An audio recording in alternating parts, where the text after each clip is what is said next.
4 أنواع من الرجالة اوعي ترتبطي بيهم. رقم 1 هو الشخص البخيل، والبخيل ده للأسف مش بيبقى بس بخيل عليكي، ده بيبقى كمان بخيل على نفسه، بخيل ان هو يقولك كلمة حلوة، بخيل ان هو يصرف عليكي، بخيل في مشاعره، مفيش اهتمام ولا في محبة. الشخص البخيل ما بيبصش إلا لنفسه وبس، دايما هتلاقيه بيكلمك عن التحويش، دايما هتلاقيه بيكلمك عن التوفير، دايما هتلاقيه بيتكلم في المستقبل بنظرة سوداوية جدا. المستقبل هيبقى صعب، لازم نحوش من دلوقتي.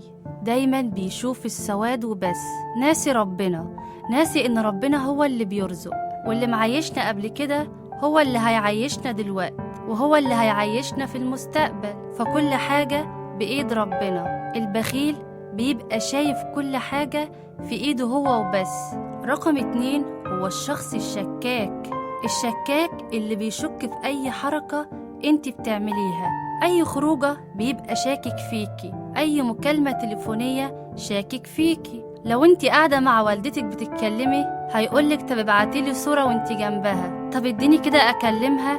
دايما هتحسي معاه بنظرات عدم الثقة، هتحسي بالضيق وهتحسي بالخنقة وما انتش مرتاحة خالص. وده للأسف لو حصل زواج مش هتعرفي تعيشي أبدا مع الشخص الشكاك. ممكن هيشوف بعد كده حاجات هي ما حصلتش ولا انت عملتيها، وهيجي يواجهك بيها، لأن الشك ده مرض كبير قوي، بيخلي الشخص يشوف حاجات ويسمع حاجات هي ما حصلتش. رقم 3 هو الشخص الكذاب، اللي دايما تلاقيه بيتكلم عن نفسه كتير قوي، ما بيبطلش كلام عن نفسه، ما بيبطلش مدح في نفسه، دايما يحسسك ان هو سوبرمان وباتمان وسبايدر مان. انا رحت، انا جيت، انا كل الناس بتسمع كلامي، انا سافرت، انا رحت، انا دايما الناس بتعاملني معاملة محترمة، اي حد يعني بيشوفني بيخاف مني. كل ده كلام فاضي، محدش بيعمل كده،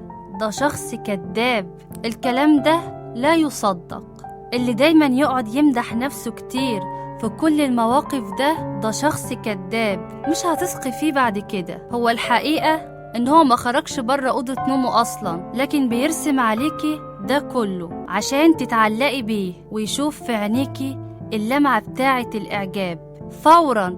ما ينفعش شخص زي ده يدخل حياتك. رقم 4 هو الشخص ابن ماما، اللي حياته كلها بأوامر من ماما، كل حاجة بتحصل معاكي هتلاقيه بيحكيها لمامته، ماما هي مركزية حياته، هي اللي بتاخد له قراراته، هي اللي بتعمل له كل حاجة، هي ممكن كمان اللي تكون بتجهزه وبتاخد الفلوس بتاعته وتحوش له وتعمل له كل حاجة. ولو حصل لا قدر الله ما بينك وما بين مامته أي خناقة، ممكن والدته تقوله اضربها يجي يضربك، ممكن والدته تقوله طلقها فيطلقك. دي مش عيشة، قراراته كلها من دماغ مامته.